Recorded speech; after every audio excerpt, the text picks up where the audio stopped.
I'll just briefly introduce your channel, and then yeah, we're good to go. So, Sounds good. hello, everybody. Welcome back to Chaz and Friends. I'm of course Chaz. I have Tori with me here today, or well, over there. There she is. And if you have not checked out her channel is Tori Talks 2 on YouTube, I believe. Correct? Yes, I'm there was number two. already a Tori Talks when I showed up. So Man, I tell you what, and that's because I mean, how could there be another Tory Talks? I mean, it's they're in a very different community than I am. oh boy, yeah. Yeah, I think Well, there's three actually. really? Oh my Yeah, goodness. yeah, yep. Yeah, that's pretty wild. Well, good. Well, I'm very excited to have you on, and if you'd like, go ahead and just tell everybody a little bit about you and your channel, and then we'll get to the nitty gritty. Sounds good. I'm Tori, and I've been on BookTube since January of 2020. And I talk about fantasy mostly, but I also expand into literary fiction, historical fiction, poetry, memoirs, anime, K dramas, all of the things, music. I haven't talked music too much on my channel yet, but I'm hoping to get there at some point. Um, yeah, so I'm a mom, a full-time author and mom. And booktube is kind of my becoming it's very quickly becoming my full-time job. So Nice. That's yeah, very cool. thank you for having me, by the way. You're welcome. Thank you for agreeing to come on. This is really exciting. And it's funny you talk about how you do mostly fantasy. I feel like it seems like fantasy is the majority of what BookTube Mm, is, although I know there's a lot of romance tubers out there yeah, and stuff like that too, and a mystery crime kind of stuff too, I think. mystery crime. Yeah. Yeah, It seems like fantasy is the biggest niche, or at least that's what I've gathered. yeah. So, I think one of the things I've actually thought about that a little bit, and why we kind of have such a what seems like a really tight knit, just very vibrant community on fantasy here. And I think part of that is because, or possibly because, in in real life, in our day to mhm. day lives, I think most fantasy nerds do not have the same kind of ability to talk about the books that they love, because a lot of people, fantasy still outside of our sphere still has, kind of a stereotype to it, especially as we become older adults. Right. It's not as like, you can talk about a thriller book or a romance novel with your adult friends in the general populace, and everybody's like, oh yeah, that's normal. But for some reason, I feel like fantasy, we're all trying to, like, we come on booktube and it's like, oh my gosh, look at all these other adults that love fantasy, and it's great. Right. So Yeah, it is really great. Yeah, it's nice. It's a really vibrant community of mm, book lovers, fantasy lovers, dragon lovers. yep, yep, all of the nerdy things, and there's so much overlap too between, the fantasy books that we read, and also things like anime and gaming and all of that kind of stuff. So it's like just the whole fantasy nerd overlap central. Yeah. Yeah, it's really a good time for fantasy nerds because not only do we have our books, but we've got a bunch of adaptations Yep. and anime and manga seem to be very heavily skewed towards the fantastical as well, even though there's a few out there that are just normal slice of life stuff too. But Right. yeah, Yeah, I definitely think that it's because I've even found so many times where we'll start talking about fantasy books, and then all of a sudden we'll discover all of these other little nerd community isms that we have in common. And it's really nice to talk to people where you can say words and reference things and people just get it. right. Both in the book community and in the other areas of fantasy too. So I've appreciated that. Yeah, definitely.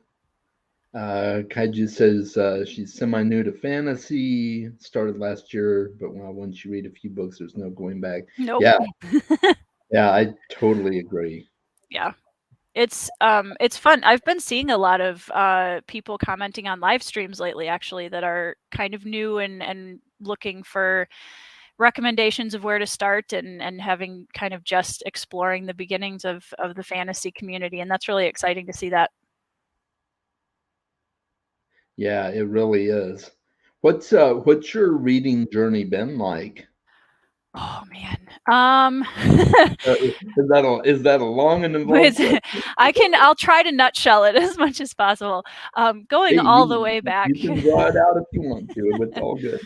um, when I was a wee lass, I when did I start reading? I actually funny story about that actually at the very beginning. I actually had a really hard time learning how to read. Um, and I didn't actually start really reading at all until I was 8 or 9, even with like basic stuff. And I picked up my parents used to read. I was an only child and I was homeschooled, and at night my parents and I would sit in the family room, and my dad and mom would pass a book around, and we'd kind of have family reading nights. Hmm. And as I started learning how to read and was able to participate in that more, then we'd pass it around to all three of us. And that was fun. We read like Little House on the Prairie and like a lot of the old Marguerite Henry, like Misty of Chincoteague, because I was horse crazy at that point.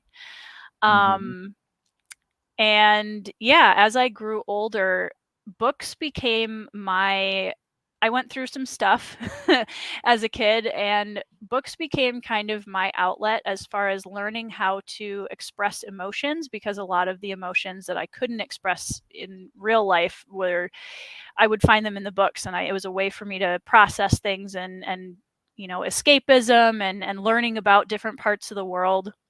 And it just became as like a huge part of my life.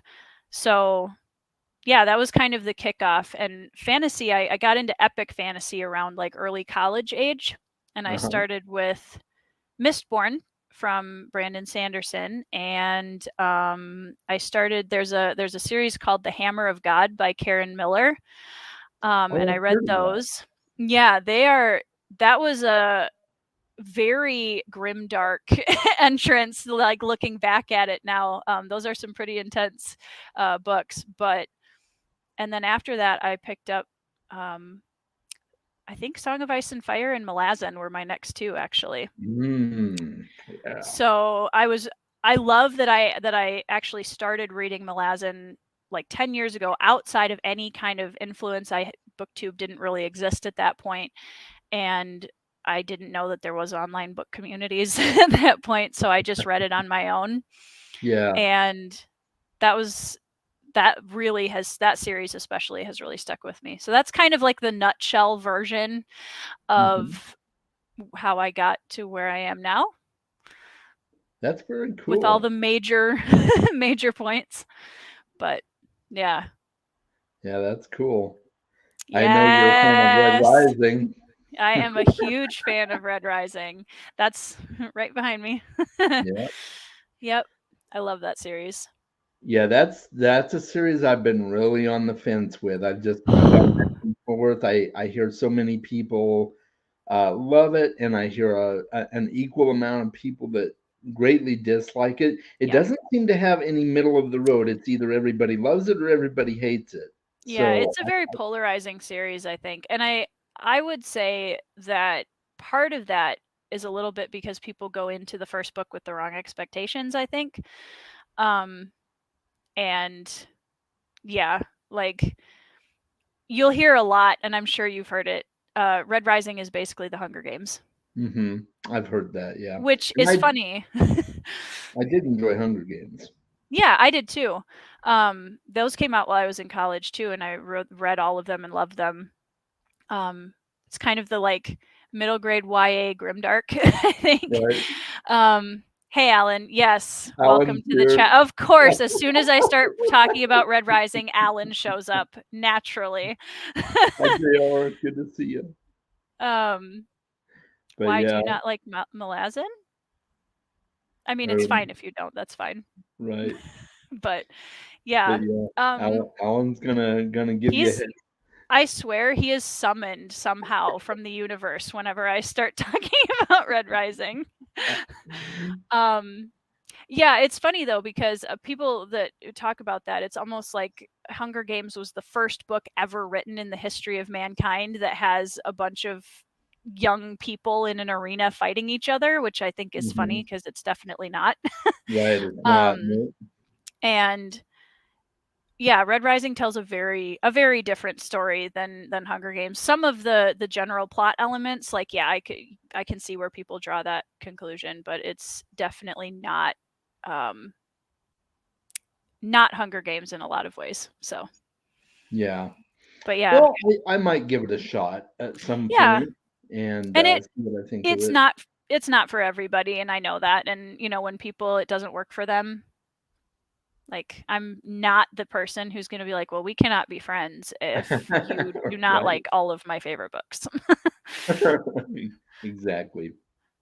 Yeah, No, that's the beauty of being individuals, right? We all right. have different tastes. Yeah. That's right. Yep. But So I have watched quite a few of your videos, but I'm curious, what are some of the like these are your pinnacle um fantasy series that you just cannot get enough of slash not necessarily I always hear people say like, oh, what is the one you'd recommend to everyone, which I think is a hard question to answer because I wouldn't recommend Red Rising to everyone, but I love it, right. so Yeah. Yeah, that is a tough question, and I think uh, I think one of the I think your first question, the way you phrased it, was what are your like pinnacle series? Is that right? yeah, Yeah, I yeah, think that's actually a better way to do it too, because then people pick and choose. Because right, I wouldn't necessarily recommend them for everyone. right. Like A Song of Ice and Fire is my favorite series of all time. Mm, And I get some pushback on that because they're like, "What about Lord of the Rings?" Because I'm older, they expect me to like yeah, Lord of the Rings, and I do. I yeah, like Lord of the Rings, but it's not my favorite series of all time. yeah, And A Song of Ice and Fire, I could not recommend to everyone because a lot of people are really put off by the heavy, sexy times, and right. and and and it's not even really what you would consider normal sexy times because it's It's a just mess. it's a mess. Yeah, it's Yep. really so yeah, that's not one that you can recommend to everyone. Mhm. If people like grim dark, it's great Yep. because yeah. So there's that one. Lord of the Rings for sure is up there. Um, Trying to think, there was one that I was thinking about. Shannara, the Shannara series. Mhm. Yeah. Terry Brooks? Terry Brooks. Yep. So that's a very popular one for me. The King Killer Chronicles is another favorite of mine, and that's very polarizing as well. A lot of Yep. people do not like Pat Rothfuss writing, but Yeah. and he's also in the George R. R. Martin boat with having not put out a book in years, and so people are mad about that too. And I'm like, oh. Yeah.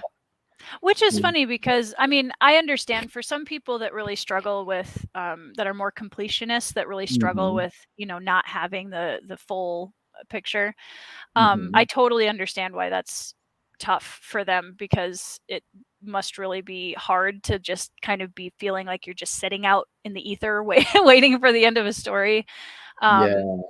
I'm the type of person where I can kind of more objectively look at appreciating what's there, and I'm not a Mhm, completionist, so I have it easy when it comes to that. Because like I can look at a Song of Ice and Fire and what's already there and say, you know what, even if it never gets finished, there's mhm. so much here to enjoy and like already. An Yes. ending would be nice, Oh, but yeah. Yeah, absolutely. I would love an ending, yeah. but I do love what's there as well, and I think probably, being a writer, like we're both writers, I think Hmm. I think that gives us, uh, and I'm not saying you have to be a writer to cut some of these authors some slack, Sure. but it's tough to write books. It is. It's really hard to write books, and um, you know, it's hard. I mean, there is, on the one hand, you feel like, oh yeah, they owe us the next book, but Mm, do they really? I mean, mhm. it's hard. It's a very nuanced conversation for sure.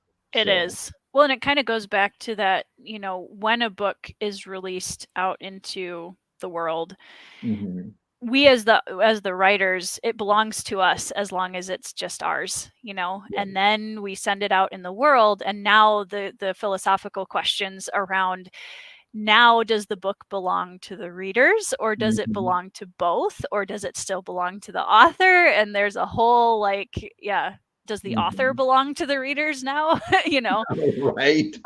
because there's a level of celebrity to that, right? And Yeah, even in small ways, that can be, now people expect you to, you know do certain things, and yeah, that can be a lot of pressure. yeah, yeah, it sure can. Yeah. I like what Kaiju said here. Life is a journey, not a map to an ending. Yep. So Game of Thrones is still good enough. Yeah, Yes. absolutely. Yeah, I enjoyed reading the books. It's been I like do 10 too. years since I read them, but I did read them. So, Yeah, it's been several years for me too. I want to do a reread, but I kind of want to wait and see if he at least gives us book six yeah. before I plan to reread. But I may eventually reread it. Not sure there's universal. Yeah, nothing's universal Uh, really. I'd say there are books that are easier to recommend to a larger audience, but Mhm. it's still very subjective. Yeah. Yeah. Oh Oh, when yeah. it goes to the long, yeah. So my thing about this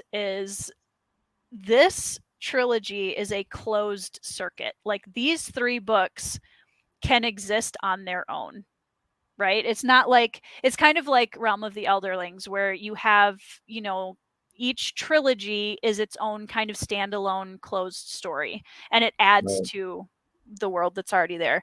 So Iron Gold and Dark Age and Lightbringer and Red God, to me, they kind of are their own series at this point. Um, which is why, whoops, just knocked my computer. Which is why I don't take Alan's Red Rising poser comments, because I'm like, they're 2 separate things. Yeah, he says I'm a Red Rising poser frequently. So Oh, okay, got it. so Yeah, yeah, he also says first person present is hard to get used it to for is. some people. Yeah, Well, and and it I actually kind of shocks me that I love these as much as I do, because I'm typically not a fan of first person as much. hmm Um, but for whatever reason, Red Rising just checked all the boxes. Yeah, I'm not typically a fan of it either, although I'm a huge fan of Dresden Files, Mm, and I'm a huge fan of Robin Hobb as yeah. well. So far, what I've read, even though I'm struggling with Assassin's Quest right now, Oh, sure. and it's not a fault of Robin Hobb. Um, I just I don't know. I think Fitz is a better character with other people around him I would versus agree with that. just on his own. Yep. Yep. He's Yep. kind of just more annoying on his own. It's true. So maybe Yeah. that's it, but we'll see. But I Yeah. do like first person present. I guess since I like those series, it Mhm. just has to be the right series, I guess. Yeah. Yeah. Because I feel like too, like, I came out of, YA fantasy, in the beginning of my booktube, and I tried really hard to get into YA fantasy, and I finally got to a point where I was just like, this is not my genre, and that's fine. Um, and I think part of me was a little jaded from YA fantasy, which is very largely, there's a lot of first person in that. Mm, Um, and like, I have some YA fantasy favorites still, but in general, I I am reading. Well, Shogun is what I'm currently reading with the Shogun read along with Alan's channel, and we're chatting. I think about parts 1 and 2 on Wednesday, and that's told in third person omniscient, which is we're all kind of realizing how much we've been outside of reading third person omniscient for so long, because Hmm. modern fantasy is typically the third person limited now. And it took a little bit to get used to that again, because it's like, oh my gosh, we're just head hopping all over the Right. place. Which is fun once you get used to it. I actually really have missed that. Yeah, definitely. Yeah. Once you've been reading in a particular perspective for a while, it can be kind of jarring to go back to other stuff, and it's like, well, Yeah. okay, I've got to reorient myself now. Yep. Yeah, And suddenly we're with somebody else. right, exactly. Yeah. Fitz is a little bit of a Gary Stu kind of character. Yeah, He's definitely what I really loved about the first I've only read the first trilogy of Realm of the Elderlings all the way through, and I really liked, like you said, that relationship, the interactions and the relationships that Hobb builds, I think, within her characters are really where she shines, because yes, it's like you said, it's Fitz with Burrich, or it's Fitz with any of Night Eyes or whoever else is in the story at the time. right. That really makes all of the characters really lovable. Yeah, yeah, absolutely.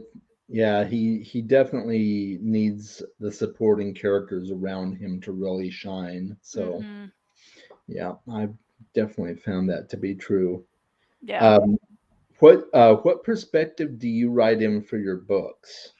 Third person limited. Okay, Yeah, all right. so far. But after reading Shogun, I used to write more in kind of a third person omniscient Yeah. feel. And I got people started yelling at me like, "Oh, you're head hopping too much."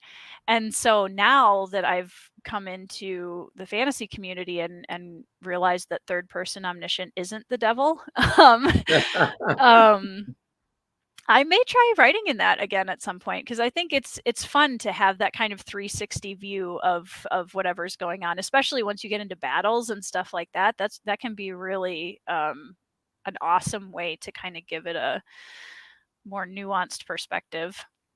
Yeah, it definitely can.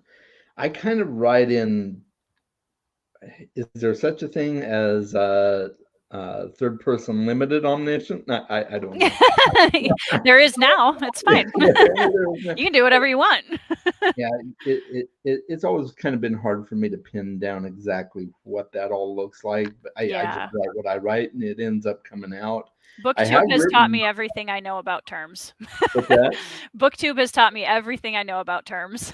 Yes, yeah, same here. It's taught me a lot with Yeah. that for sure.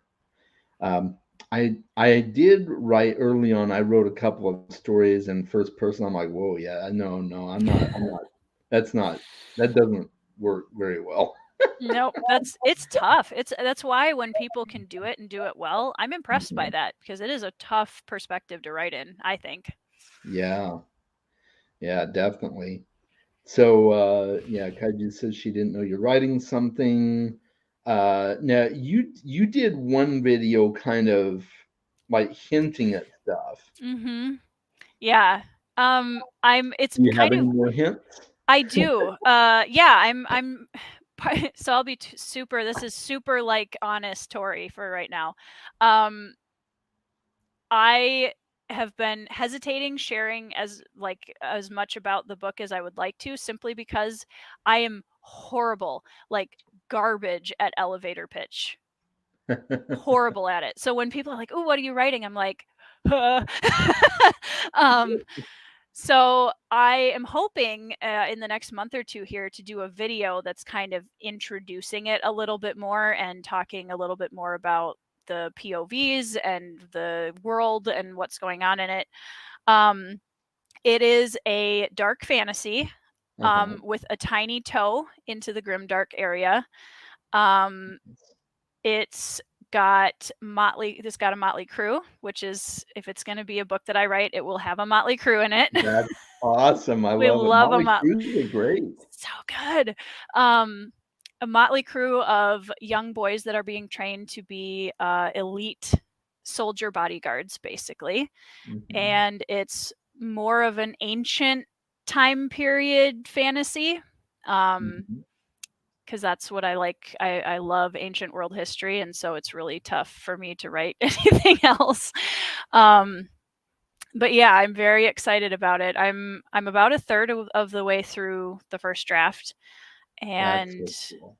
yeah, I'm very excited about it. I'm really I'm in the part right now where I'm daily going between, oh my gosh, I'm so excited, I love this book so much, and oh my gosh, this is the worst thing. Like, you know how you get to that point where you just like kind of flip flop back and forth for a while. I totally get that. Yep, So, absolutely. but yeah, I'm very excited. I'm very excited. That'll be I'm gonna release it in 2023. It's gonna happen. Cool. Awesome. So, That's exciting. And I'd be excited to have a chance to check it out oh, because absolutely. that sounds amazing. I love Motley Crue's. I love Motley Crue the band, and I like the trope as well. Yep. So I'm all about that. And I like how you said a little toe into the grimdark world. So not quite Mhm. grimdark, but it just dips that little toe. I like that. That's a good way to describe it. I can't write totally cynical all the time. And I know that Yeah. grimdark isn't always that, but it's dark. I mean, it's I'm not, I'm not anywhere near Noble Bright. Oh yeah, me either. So there's a lot of I like to explore a lot of pretty heavy mental health themes in my books.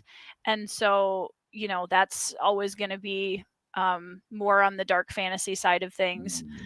Mm, Um, but this one I'm really exploring different forms of identity as far as what happens when someone else tells you who you are, and how mhm. long can you live with that until you start like coming apart at the seams, um and I'm also going to be working again with exploring some PTSD themes and some other Mhm. things in there too. So it's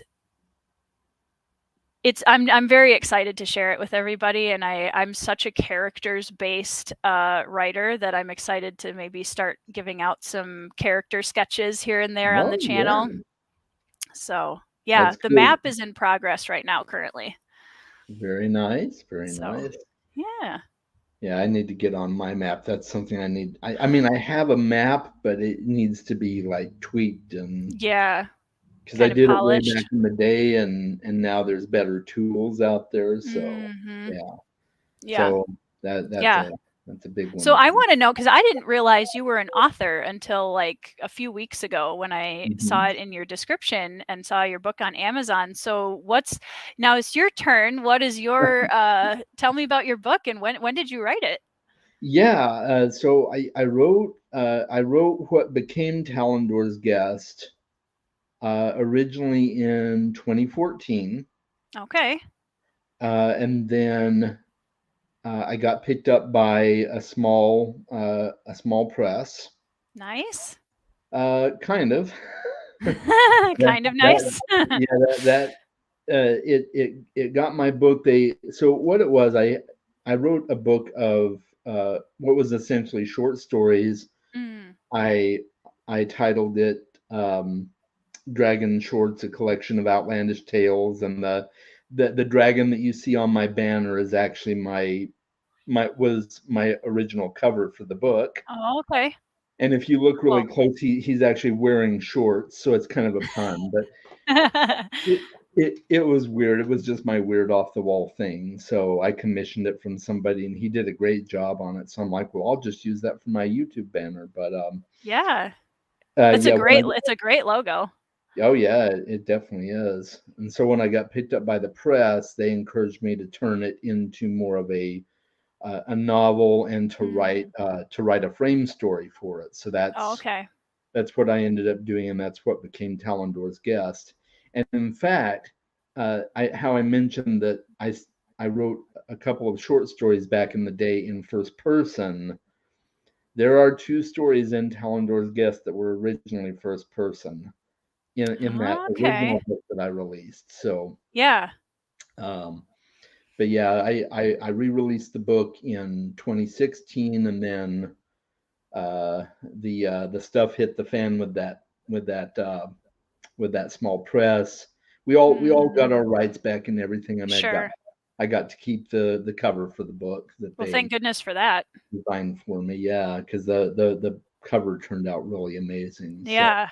I'm thankful for that. But so yeah, that was my original book, and then I wrote this second book. It's part of a multiverse, so they're loosely connected, but they're both standalones. Cool. And yeah, the Nomad's Crucible is my Ooh. second book, and it's coming out. Yeah, like I said, hopefully in November, and it's in So we're 1,000 both on the we're stores. publishing a book this year train. Hmm. Exactly. That's Yeah. awesome. I love the title. Thank you. Thank I you like it very a lot. much. Yeah. When I do an announcement video for the release, I will probably go into a little bit more about my Yeah. reason behind the title and stuff. So, Okay. yeah. That's awesome. But yeah, I appreciate you asking. It's hard. Like JR says, he's an author too, by the way, if you weren't aware. Uh, Nice. and it is hard to talk confidently about your own books. Mhm. It's hard to be articulate because we see the Mhm. book from, like, the whole picture and even outside of that, because we know all the details that w don't even make it into the book. And so then when people ask you to give, like, a really concise little neatly packaged elevator pitch, it's like, Okay, well, how much time do you have?" Right. So, Exactly. I'll get Yeah. better as I get closer to release, I promise.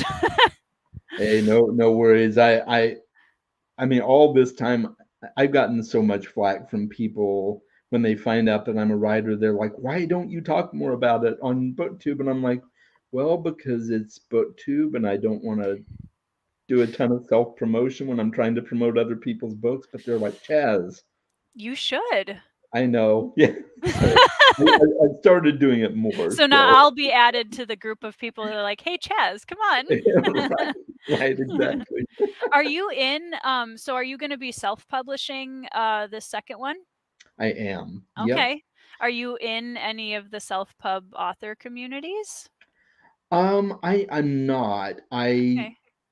I dipped my toe in a little bit back in the day.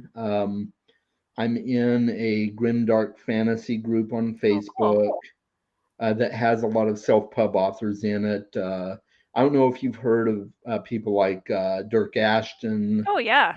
Michael R. Fletcher. Of Oh, course, yeah. everybody knows Michael. Uh, Yep. so yeah, he's in that group. So I'm in a group with Nice. several other self-published authors, but I haven't I haven't dipped my toe into those waters yet. Yeah. It's Yeah, daunting. There's a lot it of, is. um there's a big learning curve, and, like, the networking side of self-promoting your own books is a yeah, it's a very daunting learning curve for sure. Hmm. Yeah, it definitely is. And um, so yeah, one of these days I'll start dipping my toes back in that world. And I have a love-hate relationship with social media, just Same. in general.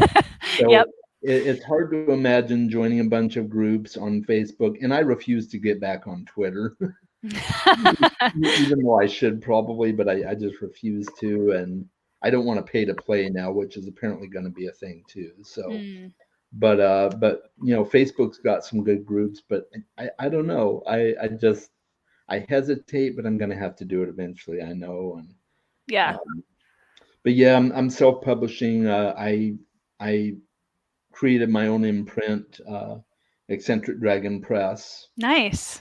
to do my books with, and I bought my ISBN numbers from Boker, so I did all the things, Mhm. and I mean it's a good deal. I got 10 ISBNs for, I think it was like $100. And so Yeah, I'm up for a they'll while. I'm last you for a going to have while. 10 books out for a while now. So, yeah. Nice. Well, But, maybe it'll encourage you to write them now that you have the ISBNs. yeah, that's for sure. I've got a ton of ideas and a bunch of stuff I'm working on. So Nice. yeah, it's just finding the time to make it happen. Yep. It's Yeah, really that's nice for you being able to devote yourself to booktube and writing full time, other than being a mom as well, which is also a yeah, full time job. But 100%. yeah, it's nice to have that option. Yeah, Yeah. it has been really nice. And it was kind of a, during when I started it in 2020, it was I'm glad that I had it as an outlet Hmm. for um talking and having kind of a community while the pandemic was going on. Um I didn't get into this particular community until I came back in 2022, and that has made a huge difference. Because before I wasn't really latched on to any kind of real community, and um, I kind of drifted off of Hmm. BookTube for a little bit, and then when I came back, I'm just so grateful to have found everybody, and it's been great. Yeah. Yeah, it really has been awesome. This would make for an That is a interesting cool writing idea. prompt. Yeah, And I bet there probably is a fantasy map generator out there. That would be an interesting challenge. I like that. that would be really fun. Yeah. Yeah, that could definitely be fun. T's here. Hey, Hey, how's it T. going? Good to see you. Oh, okay. He's going back to the beginning. Cool. Gotta go check out. He's probably got it on like 2 times speed. Are you having somebody create your map for you? Yeah. So my best friend Sarah is I don't know if you've seen Sparrow Springs around. Mhm. I don't think she's not in the Grimoire. She's in a couple of the other Discords. Okay. Um, she is a artist and illustrator, and we've been best friends for 17, 18 years now. Ah, that's And she's absolutely incredible. She just did a 2-page illustration for Thiago Abdallah's A Touch of Light or Shade of Madness, his second book. oh, yeah. She's insanely talented and has no idea how good she is. So I told her she's going to do my book cover. And I had asked her, hey, do you want to try the map? Because she'd been talking about wanting to do maps. And I sent her some maps for some fantasy maps that I really liked. And I was like, just try it. Mhm. If it's not, your art thing, then I'll ask somebody else. But she always gets first dibs on all my stuff. So she sent me back the kind of work in progress of it. And I was just like, oh my gosh, this is so good. It's That's beautiful. I awesome. love it. So yeah. The, That's very cool. I feel like for fantasy books, the map is like just slightly less important than the cover. The map really matters. It does, yeah, and especially, I mean, there's some people out there that absolutely are just obsessed with maps. Yeah, So, and I like a good map I do myself. too. So, yeah, Yeah, uh, I like when they are. I don't really have a preference between black and white or colored, mhm, but for me, I like when it's not too cluttered because I know that yeah, sometimes people try to put everything on the fantasy map, and then as a reader, it's kind of like I don't know what I'm looking at right now. right, So yeah, yay! Yeah, yeah. I should it's look at the so map way before beautiful. reading the book. I Yeah. don't know if I can show you.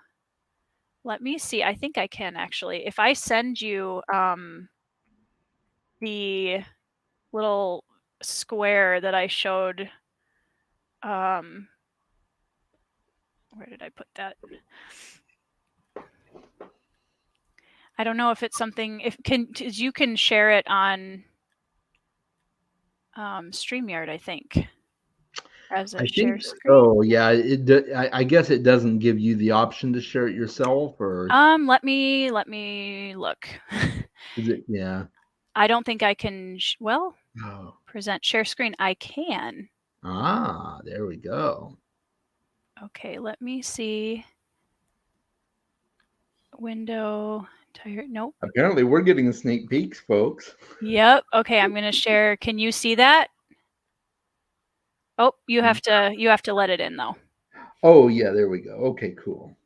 So this is a tiny little snippet. It's not very big, but it's a tiny little snippet of one of the continent corners. Ooh, I like that. Isn't that beautiful? Yeah, that's I, really nice. I love it so much. But So, is she like creating it from scratch, or does she use mhm. something like Incarnate or Nope, it's all from scratch. So she had shown me, we drew kind of like one of those napkin maps, and then I said, go for it, see what you can come up with. And like I said, I sent her a couple maps that I really liked for style, because I really like that kind of softer artist brush Mhm. kind of style. And then she sent me that, and she's like, do you like it? And I'm like, oh, yes. Awesome. So I created just a really basic map for my Nomad book on Incarnate. yeah, that's an Uh, amazing resource. it is an amazing resource, and that was several years ago. And since then, they've upgraded it quite a bit. So I've thought about going in and trying my hand at creating one myself for my book, but then I'm like, Yeah, well, it might be worth my time to just pay somebody to do it. So maybe there's a lot of really good map makers I know in the community. I mean, Incarnate, I'm impressed with how nice Incarnate is. Like, there's a lot on it. Mhm. Um, and I think the upgraded version isn't even that expensive either if you want access to like all of the stamps. Yeah, it's Um, like 25 bucks a year, I think. It's yeah, really, really inexpensive and yeah. So that's a um, great option for um, people that want to do it themselves. So yeah, getting a lot thanks, of guys. love for that map. Yay! I'm so excited. Sarah will be thrilled because she was like, "Do you like it?" Yes. Yeah, it's a really nice map. Yeah. And Oh, we lost Chaz, guys. Oh no. I don't know what happened.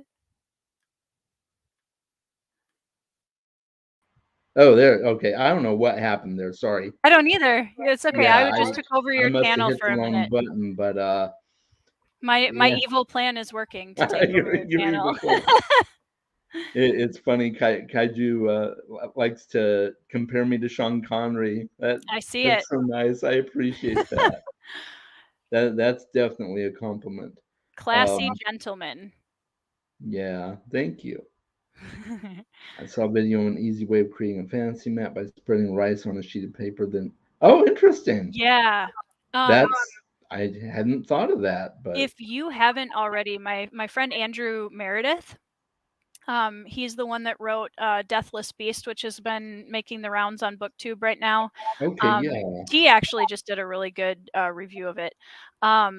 But he does maps, and he's like very detailed. And he just started on his channel on Sunday nights. He's doing map drawings. Oh, wow. And he kind of tested it out yesterday, and it was really fun. But next week he's actually going to do a rice map like that on his channel, so Oh, you should that's check that out. cool. Yeah, I will. Yeah, Yeah, I may have to look into, excuse me, having somebody actually do one for me as opposed to doing it myself. Because yeah. I don't know, get somebody who actually knows what they're doing. I I'm one of those people where like I could it's not going to look anything like Sarah's, but I could potentially draw like something, but I'm horrible about geography and like where things should be located. So, and I want it to be at least somewhat realistic. So, Yeah. yeah. Yeah, that's yeah, most definitely. One thing that I think will make my map a little bit easier to draw is my world. This particular world, anyway, does not have an axis. So Interesting. yeah, so night and day are achieved other ways. Interesting. So I'm yeah, intrigued. yeah. Thank you. So yeah, I'll have to look into a map, and I do have a book cover already commissioned, or Nice. somebody working on the book cover anyway. So So things are happening. yeah, things are happening, and I'm really excited to see yours. So you said that she's doing the book cover for you as well. Yes, she will be doing the cover. I have we it's going to be a trilogy. Mm-hmm. I started the world, the original series, back when I was in college 10 years ago. And as I was re-entering that world and thinking about, okay, I want to release an epic fantasy, which was the original series, I started doing some backstory and history stuff. And all of a sudden I was like, oh my gosh, there's a prequel trilogy in here that I Nice. really want to tell. It's kind of the setup of how our myths and legends, where that starts and how do they become myths and legends, and these kind of legendary historical figures that people end up talking about after the fact. And so it's kind of the origin story of that for the eventual series that I want to release. Mm-hmm. um and so Sarah and I have talked about all three of the trilogy covers, and who's going to be on the cover front for all of them and how it's going to look. And so I'm pretty excited about it. That's exciting. That is Yeah. so exciting. Yeah. Liam's here. Hey, good to Hey, see you. Liam. Yeah. The first one, I didn't mention the title. The first one is going to be called The Bloodstones.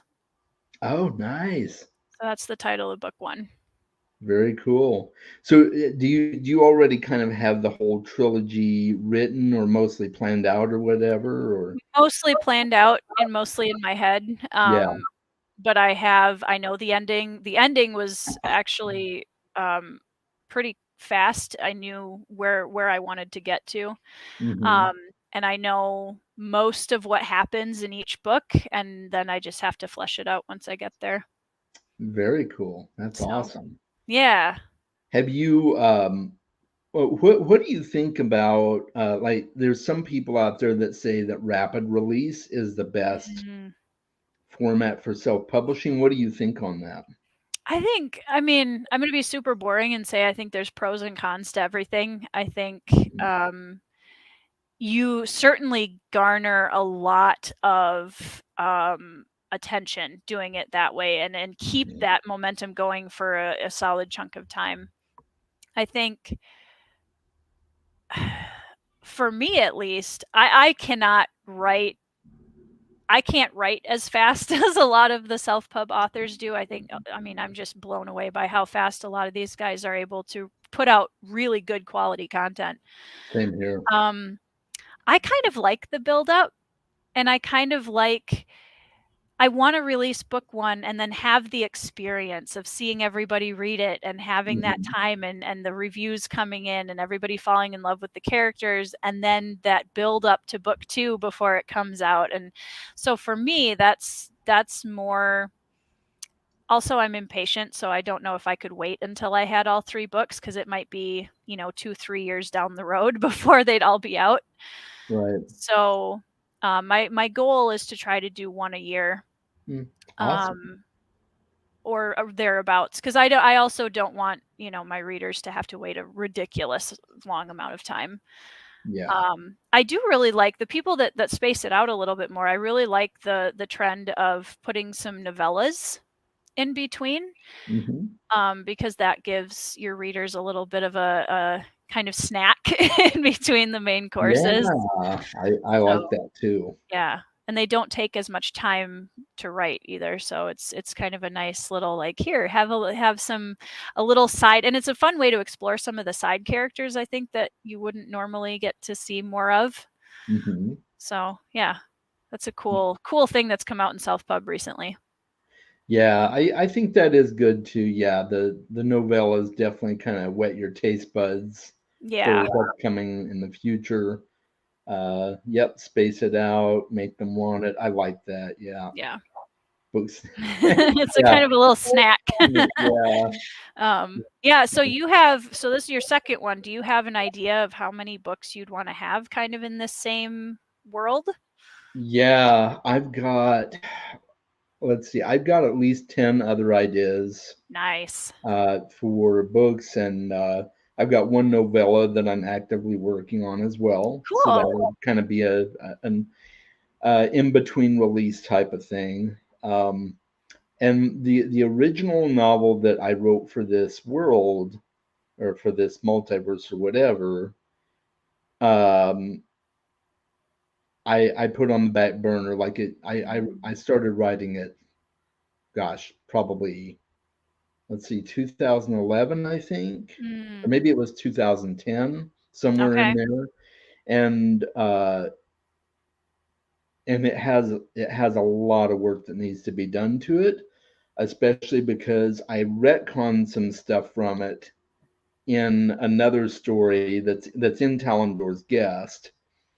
So now, and I intentionally retconned it because I finally knew what I wanted to do with the story. Now I just have to go Yeah. back and make those changes and actually write the book. So, Yeah.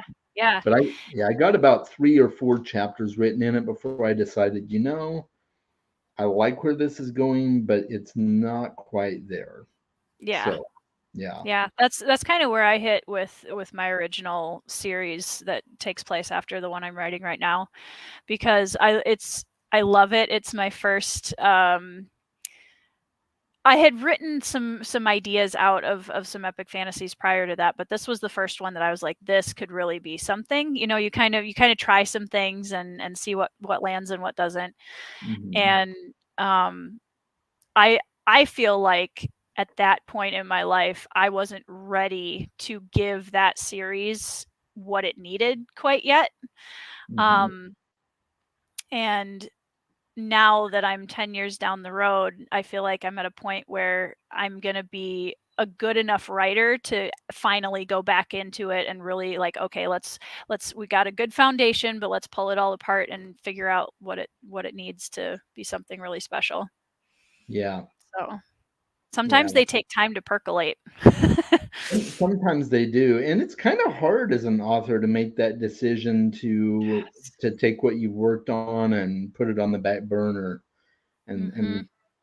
to be able to say, that's not my best work, whatever. That's hard. Yeah, it's really hard. That's something that I think is one of the biggest hurdles for writers in general to get over, is to get to a point where you can be more objective with your own Mhm. work. That's a hard hurdle to get over. It is. And there's always gonna be a piece of you that when you first get those edits back and you're just like, "It's fine." Yeah. And you just Right. have to Oh stew yeah. in it for a couple Yeah. days. Yeah. Yeah. Yeah. Absolutely. Yeah, luckily a lot of I've had several beta readers on this Nice. most recent book, and luckily most of the changes have not been like earth shattering to my original ideas and design for the Yeah, book. It's just more like, that there's grammatical things or things that sure. don't necessarily flow or things I need to expand on more. So Yeah. yeah, yeah, That's it's another pretty thing that cool. I think is tough to remember is because we are so immersed in our own world, we forget that everyone else isn't coming into it with the same amount of knowledge that we are. And Right. so, when I worked with my editor for wherever it is, Phased, um, there were several moments where she'd put in a comment like, "Okay, so I know you know this, but I have no idea what's going on. What is happening here?" And I'd be like, "Oh, well, it's this, this, and this." And she's like, "Yes, now you need to put that in the book." Right. Yeah. I've Yeah. run into a couple things like that Yeah. myself. Yep. Absolutely. Oh, thanks, Liam. Appreciate it. Um, yeah, it's definitely a tough one, and yeah, because you want people to like the book, and there's already that. I like that you title some of your live streams imposter syndrome, because Mm, that's a whole element as well. Like, mhm. you know, yeah, there's always that chance that no matter how many books you write, you're always going to feel like you're a wannabe author, and one Yep. day you're going to wake up and kind of like Neil Gaiman says, one day I'm going to wake up and find out that I have to get a real job, you know? Yep. Yeah.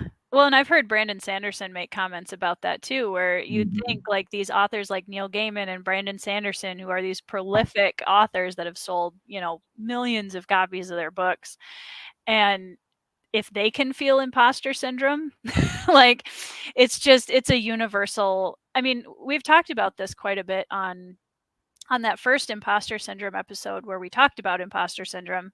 Mhm. Um, one of the things that came up was how vulnerable of a craft writing is. And, Mhm. when we're putting things out, it is a very vulnerable personal craft to put out in front of the world and say, hey, please rate and review this. Right. um, and so, yeah, I think there's always going to be an element of, am I good enough? Should I even put this out in the world for people to look at? And, um, that was when I knew I wanted to make kind of a monthly show on my channel. Um, I wanted it to have a title that was very relatable to a kind of universal in our community. And I was watching on Twitter and Discord and everywhere on YouTube, and everybody, that was a theme that kept coming up over and over, was imposter syndrome, even for booktubers, for writers, for reviewers. Um, Mhm. and so that was where the name came from, and it was just like, this is something that everyone struggles with, and it's something that, how do you get past that, and how do you that was why we wanted to talk about that in the first episode. How do you get past that? How do you convince yourself to put your book out there even though you convinced that someone's going to find out you're a fraud? Right. So, yeah. Yeah. Yeah, it's tough for sure. Let's see. Writing is touch. It's like putting your heart on a plate with a knife and a fork next to it. Yeah, yeah. That's a It's so really true. apt description. Yeah, it really is. Yep. It's very true. Yeah. Yeah. Very good. Hey Hey, there. Drew. How's it going, Drew? Good to see you. Have a good sleep. Yeah. Sleep well, my friend. Yeah. That's a really good way of putting it, Kaiju, because it's very like, please like it. And the thing is too, like, recognizing that, like we were talking about with our favorite series, and you can't recommend them to everyone. Hmm. Your book will not be for everyone, and Exactly. my book will not be for everyone. And there will be people that come and say, "Oh, nope, this was not for me," and that's okay. Hmm. And how to get to a point where that's okay. I mean, it's always going to hurt a little bit, but Right. yeah. Yeah, I get it. Yeah, one of my first reviews for Talendor's Guest on Goodreads, I saw it and I'm like, oh, that hurts. But I mean, Oh, I just realized I'm like, okay, I have to be objective about reviews as well. yep, Otherwise, I'm never going to grow as an author. yep. And I know some authors don't read reviews, which Mhm. I can appreciate that too. So, Yeah, but yeah. yeah, one of I'm the I oh, think I'm go gonna ahead. have to, because I have to know.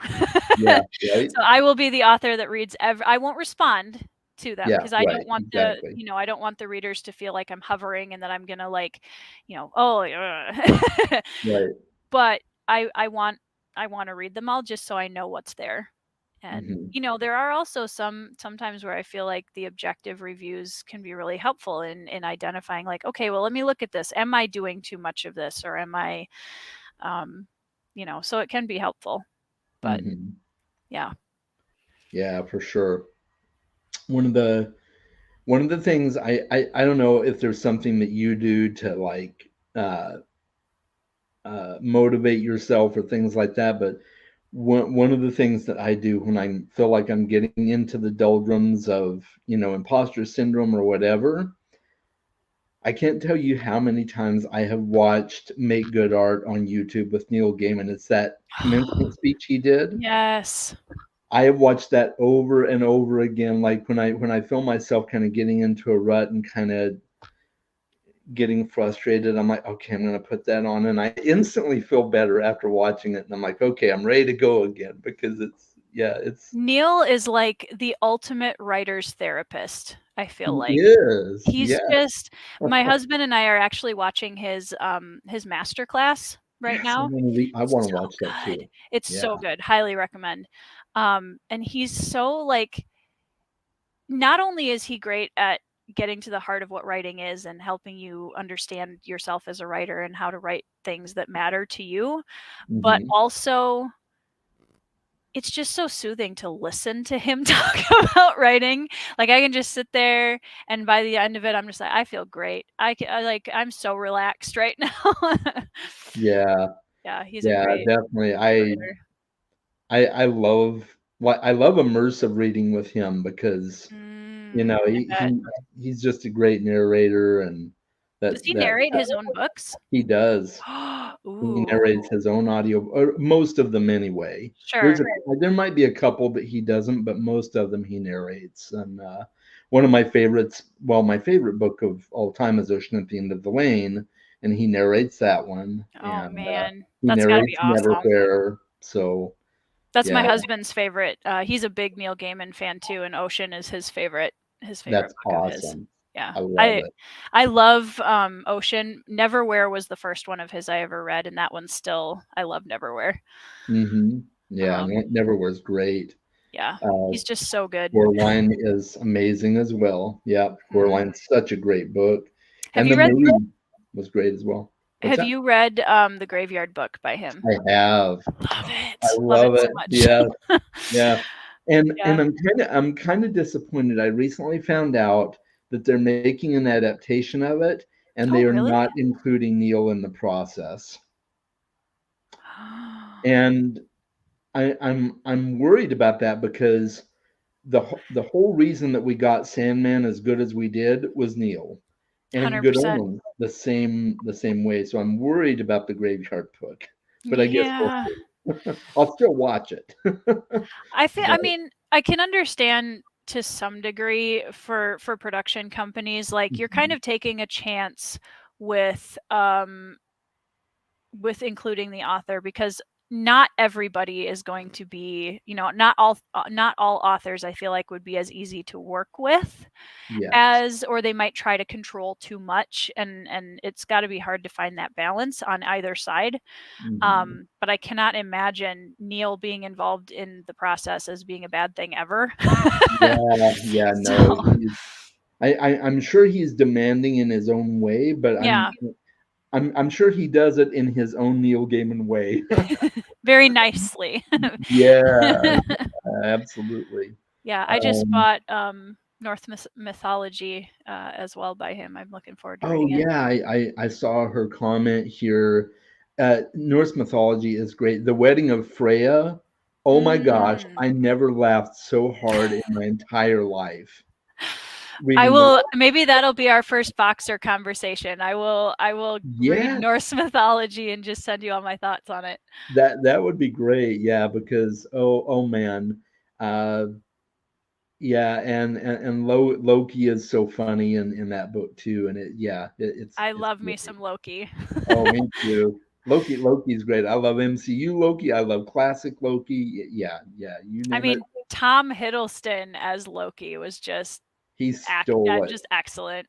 He did. He Yeah. stole it. He was the best part of those movies He was. Favorite book of 2023 so far. that I've finished. Uh-huh. Hold on, let me see what I have finished this year so far. This is horrible. Um, I'm gonna say, I mean, I feel like Shogun is gonna be it once I finish it, but I can't pick that one because I haven't finished it yet. Um, Let me look at my 2023 list so far.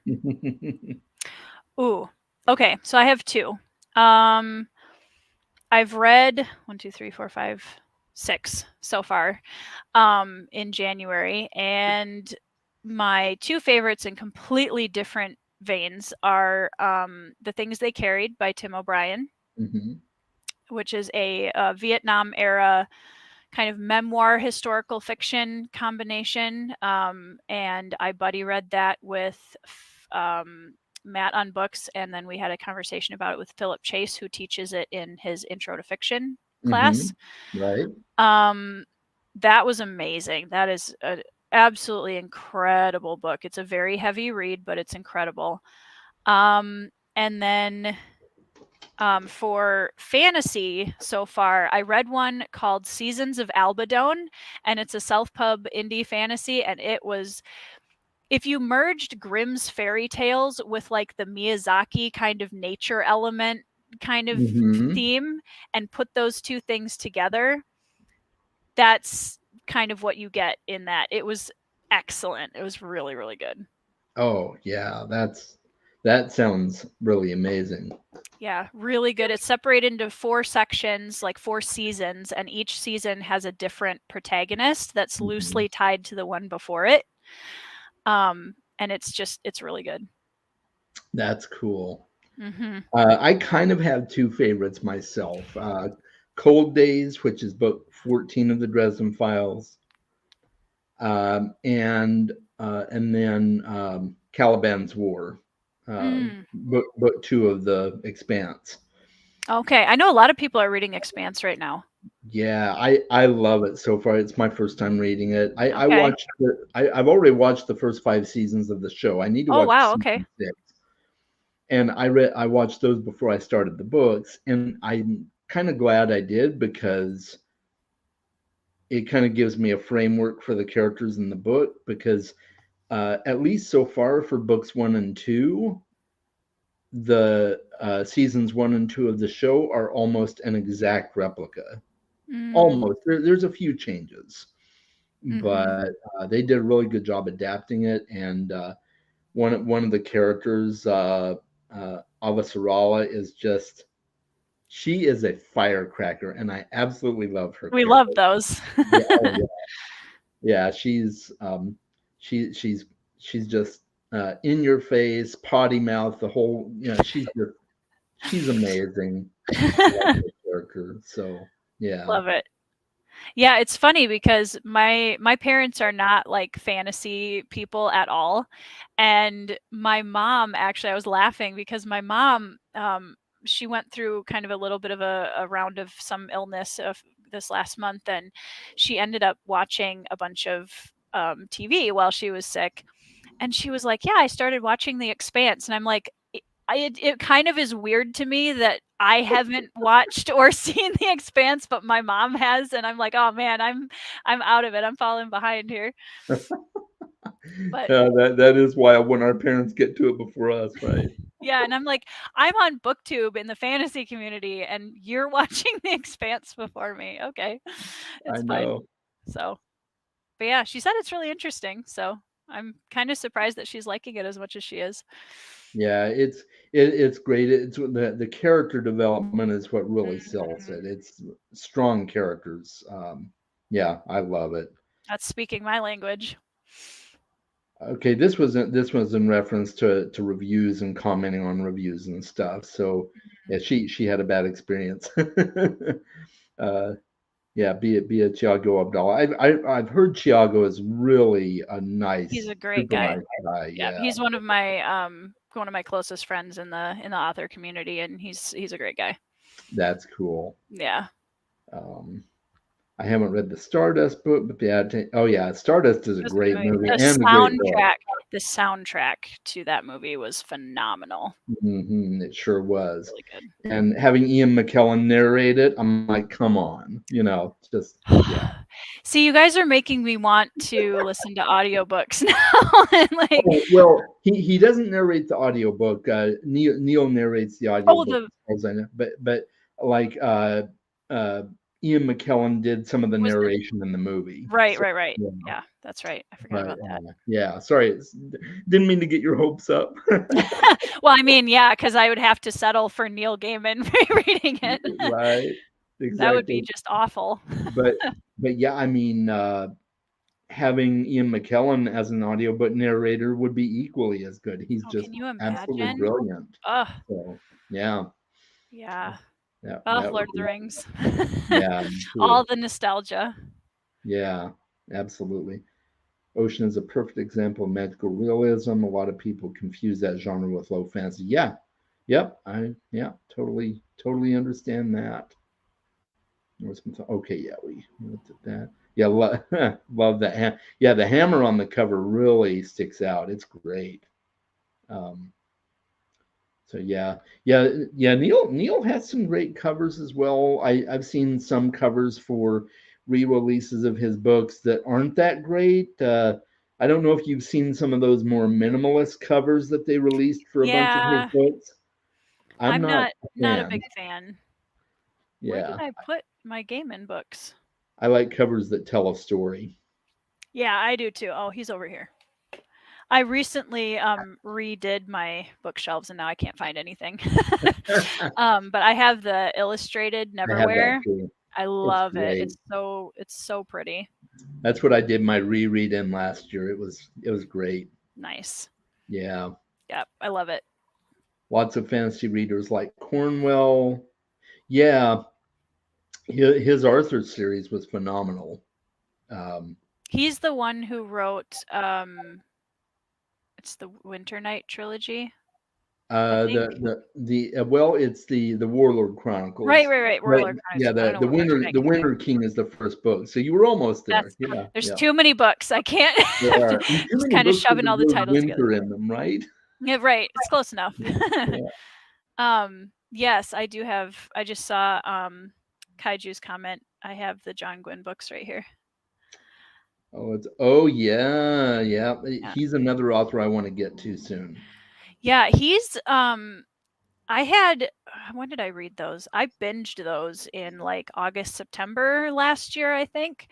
Um and I really like the he does a really good job with like the Celtic kind of world building, and Mhm, it's very, if you're a Tolkien fan, I can see you really liking John Gwynn. It's a completely different writing style, but it's the mhm, same um it's the same like kind of world building, and there's the quests and the typical like classic fantasy tropes with the chosen one and the quest and the good versus evil and all that kind of stuff. mhm. So yeah, I could see you liking that. Yeah, I'm very excited to check out his stuff. I'm curious about this question here. So, what age group do you teach? Because depending on the age group, yeah, that could it might not quite be. Depends on if you're worried more about content or complexity of the writing. I think too. So, um, okay.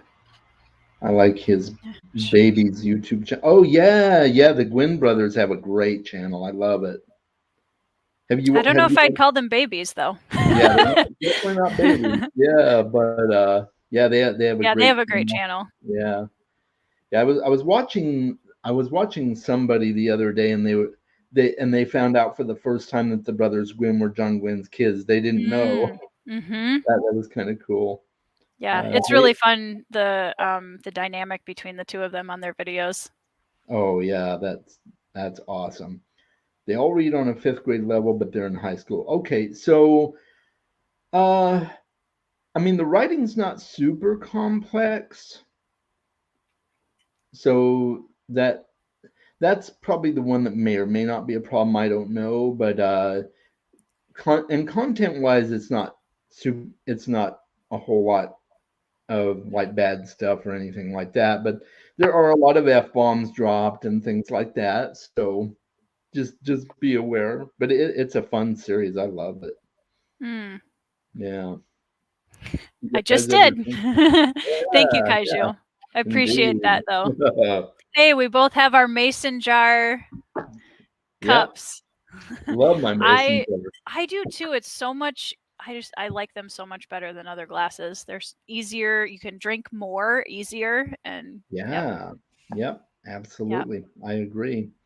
Um, on occasion, I have had like more adult beverages on chats Mhm. as well. Same. But yeah. I I'm trying to remember if it was the first imposter syndrome episode. Um everybody showed up with, they had a little glass of something. Uh-huh. And I was like, "Oh man, I feel left out." And I went, and the only thing we had was it's a Korean uh, liquor called soju. Oh yeah, I've And heard of it. it's like, but it's not like the cute little green flavored soju bottles. I had my husband, bless his heart, had heard me say that I was craving soju, and so he went out and bought me some, but he bought me like the 40% straight soju. Oh, so ooh. so we had this giant bottle of this like really hard soju, and I went in there, and that was the only thing we had left. So I was like, all right, I'm gonna bring myself like a tiny little shot of this. Right. So yeah, I'm pretty sure it's the first imposter syndrome. I'm drinking this tiny little shot glass of soju. Oh, that's great. That's So, fantastic. Well, but if yeah, I ever come on imposter syndrome, I'll make a note to myself. Okay, I need to have a beer handy. yes. Well, that's the. I mean, I think it's really fun when, especially when you're doing the evening chats, have a glass of wine or Yeah, same yeah, here. Yeah, yeah. I love it. It's great to just kick back and relax, have a beer or whatever. And So what's your drink of choice? um, it depends on my mood. Mhm. I don't drink a lot of liquor. Mhm. I like mixed drinks every now and again and Yep. stuff, but I don't drink a lot of liquor. I usually prefer wine or beer. I like red wines Mm. over whites, but I like both. Mhm. And I like maltier beers or darker beers. I'm not much of a lighter like a lager guy. So Mhm. I'll drink like I stock during August September time. I stock up on Sam Adams Oktoberfest, Oh, yeah, nice.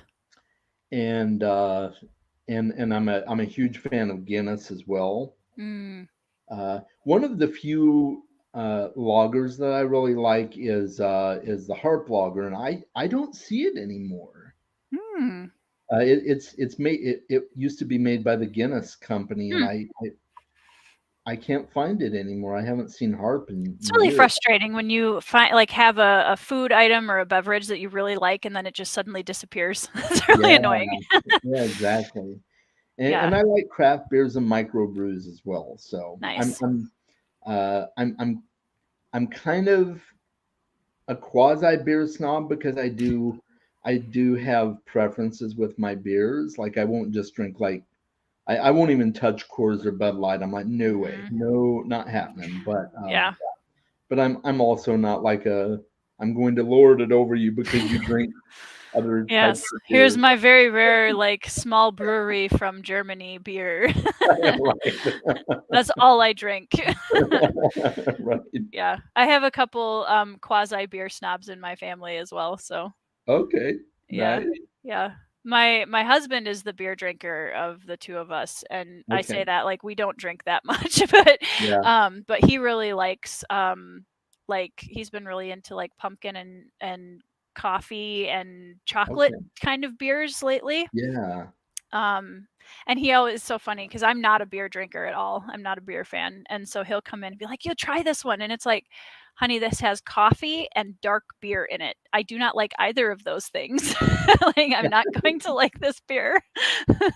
So I wish he had like a beer buddy that he could share that with because I'm not Right. helpful. Right. Well, I'll hit the next plane out to where you're at. Minnesota. Yeah. Well,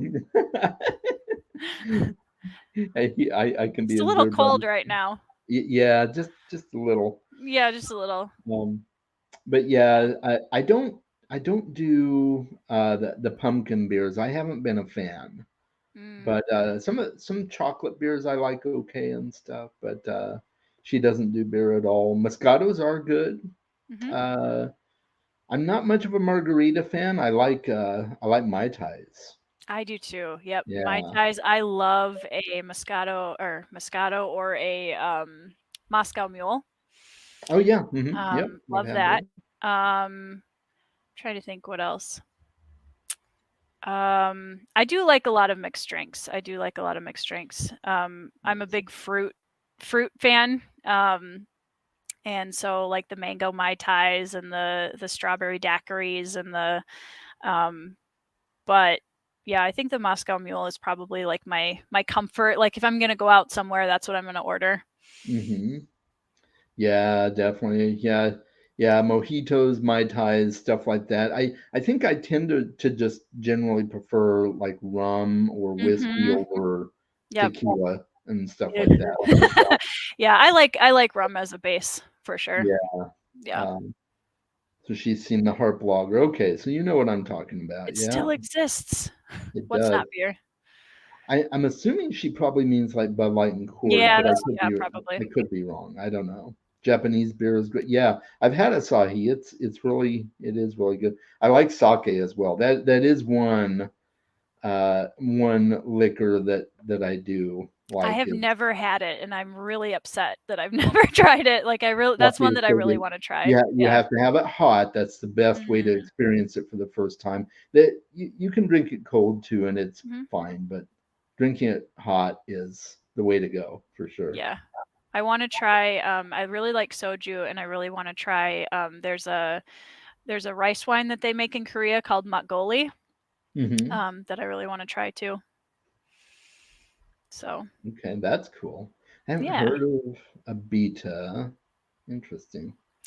Yeah, yeah. Same. I'm not much of a day drinker either. Yeah. I drink a lot of water, and then I've haven't had pop for, like, almost 10 years now. Hmm. I gave it up in college, and, now my, like, pop is kombucha. So, I drink a lot of that. Okay.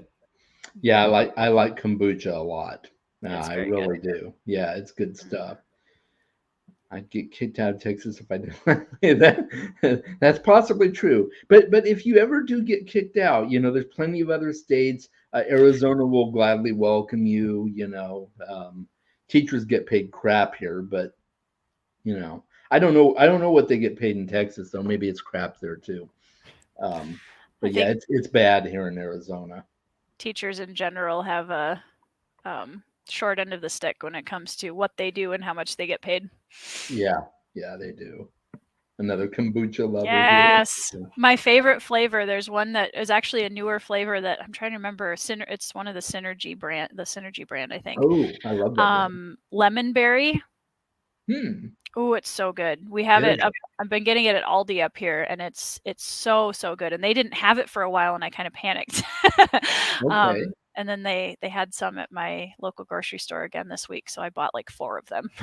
That's cool. I'll have to check my local grocery store. Yeah, We do have an Aldi, fairly new Aldi that opened up close to us too. So, nice. I love Aldi. It has totally changed our grocery lives. oh yeah, it's really cool, and they have a lot of unique stuff that you won't find other places Mhm. too, which is cool. Yep, But yep, and um, especially with 3 kids, we need all of the grocery savings we can get. oh boy, yeah, yeah, I've got two, and uh, yeah, one of my kids eats like a train, so it's Oh, yeah. Yeah. How old are your kids? my son just turned 19, Nice. and he's about 2 hours away going to the university in Tucson, Arizona, Okay. and then my daughter's almost 18, so Nice. yeah, she'll be 18 in May, so yeah, they're growing up on me, and Yeah. it went by too fast, but that's Yeah. okay.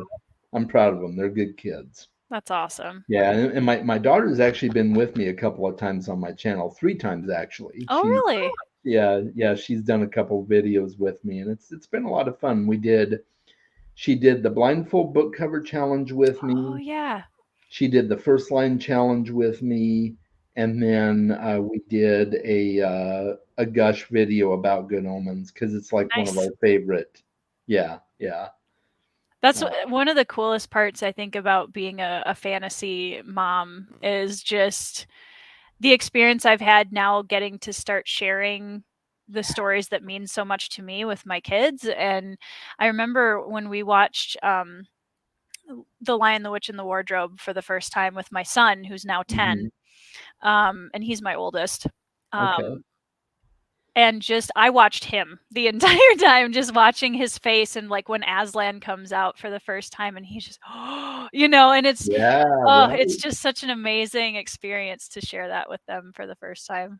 Yeah, I remember that with my kids too, because when they were younger, like I think I read the whole Narnia series to them at Mhm. least twice when they were younger, and then um, and the Hobbit and stuff like that, of Yeah. course. And then we got uh, to share the Narnia movies and stuff like that. Yeah, really, really awesome. Yeah. I'm Yeah. I'm really excited for the first watch of the extended Lord of the Rings. That's going to be a really special one. Oh, yeah, and that's the only way to watch it. Oh, yeah. I don't Yeah, even acknowledge that there are any other versions. same. Yep, Like I have a same. friend tonight who I was chatting with before the live stream, and she had been to a store and had seen the extended editions there and hadn't picked them up. She got something else, and I said, "Wait, have you never seen the extended editions?" And she said, "No." I was like, Right, "Put yeah. everything down, go back to the store, buy them, and watch them right now." Yeah, that's right. Yep. You're not allowed to do anything else until you do. No. Yeah, there's just so much more. Oh, hi, Alan. We're done talking about Red Rising now. He um, fell asleep reading. Okay, you're Hey, allowed. that's fair. We've all done it. um, yeah, I'm excited for that one. I walked through a room where the Lord of the Rings, the Fellowship of the Ring was playing, and it was the scene with the troll in Moria when I was Yeah. 11. And that was the first I had nightmares for months after that, like because that was all I saw and I had no idea what it was. And then later on when I went back and watched the films again, I remember it was like a whole different world opening up for me, and Oh, just oh my gosh, this was like everything I'd ever wanted in life was in a movie. It was really oh, cool. same. It was great. And I'd read all the Lord of the Rings by that time because I didn't read them for the first time until I saw the first movie, and then I Mm, went and read the books, and then I saw the extended cuts. I'm like, oh, this was yeah. perfect. They put in a lot of the stuff that they left out in the theater, and I'm like, only way to do it. And Alan, I'm so disappointed right now. Oh my goodness. Tori, are you okay? Are you having Having just I need palpitations? a moment. Okay. That's it, Alan. We have to schedule a channel watch along. That is Ooh, I the like that that is idea. that is the only obvious answer to this. Right? I'm okay. Yes. I'm okay. I We just we need a we drink. must save Alan from mediocrity. Uh, Oh, oh, oh man, Kaiju has one kid, 26 months old. That's cool. Yeah, that's a cool age. it is. It's a Yeah, busy age. It's a a very very busy age. busy age. Um, Yeah, I have Shad's here. Hello. hey Shad. I have a 10, a 7, and a 5 Hmm. right now. So it's a Yeah. circus, but they're great. Oh, definitely. They're amazing kids. He saw, Um, yeah, he saw the theatrical versions. I Okay. mean, seeing them in theater, I think I Yeah. saw the Return of the King in theater. That's the only one I saw. Hmm. So if they ever like show them in theaters anywhere near me, I'm doing that. Oh, yeah, So absolutely. Now, even if it's the fake versions. and you've read the book, right? No, okay, so you haven't read the book. Okay, and No. that's fine. That's fair. I literally have I bought myself so I kind of approached this like an assignment, because I was like, all right, I'm going to read the books, but the version I read matters to give myself like Mhm. the best opportunity for really sinking in and enjoying the books. I knew I could not do the omnibus edition because that was just going to be way too overwhelming. Fair And I enough. needed something with pretty covers because Mhm. so I found this box set Mhm. on Amazon, and I was like, it's split into 3. I like the Mhm. covers. This Oh, is what yeah. we're gonna. So I'm terrified of reading these books, but I'm gonna do it. It's gonna happen. They're a lot of fun. Just be prepared for lots of descriptions of trees and leaves on trees. I'm kidding. It's not that bad, but it does get a Yeah. little overly descriptive. So Yeah. And it's I'm going in expecting that, I think, and just kind of that's why I'm waiting for instead of just rushing through it so that I can say that I've read them, I'm waiting for to get into a headspace where I'm ready for that kind of a read. So, I um, totally yeah. get that. And I have to say I was spoiled for the fact that the Two Towers Battle of Helm's Deep is one of my favorite film things ever. Oh, And isn't that amazing? oh, I love it so much. I like it even better than the Fields of Pelennor, which I also love, but Helm's Deep is just an incredible, incredible thing. And I was told that in the books it's like a page and a half. And that Yeah, just kind of broke me a little bit. I was like, no, I want like the so I'm glad I knew that going into it so that I'm not like really disappointed when I get there. So I will have that expectation set correctly. I can understand that. Yeah. Yeah. Shad's only seen Return of the King in theaters as well. Okay, all right. So several people here haven't read it. Okay, yeah, yeah. It's nice to know I'm not alone. Yeah, and I would say that it's not an absolute requirement to read the book. Although I highly recommend everyone give it a try. But Yeah. um, the movies are so good that it's equally almost as good as the book in my opinion. Yeah. Um, so okay, and it's funny. I was on a live stream with T on T's channel He's a last night. big Lord of the Rings Oh yeah, huge. enthusiast. We were talking about the Rings of Power, and the question came up: um, favorite, favorite moment from the movies, or favorite scene from the movies, or whatever. What would you say yours is? Oh man. Yeah, that's the thing about Lord of the Rings is for me, so many people have the nostalgia of Lord of the Rings being their gateway into fantasy, and I had the same experience. It was just in a different format um, with the movies over the books. Oh man, I literally had this conversation with somebody a few days ago too. There's so many. Um, if I okay, I'm gonna go in order of the movies. We're opening a whole can of worms here. Um, in the first one, when they first walk into the Great Hall in Moria Hmm. and it opens up and Gandalf puts a little more light and it's just this massive underground city Oh, and and it's just amazing. chilling and in the best way.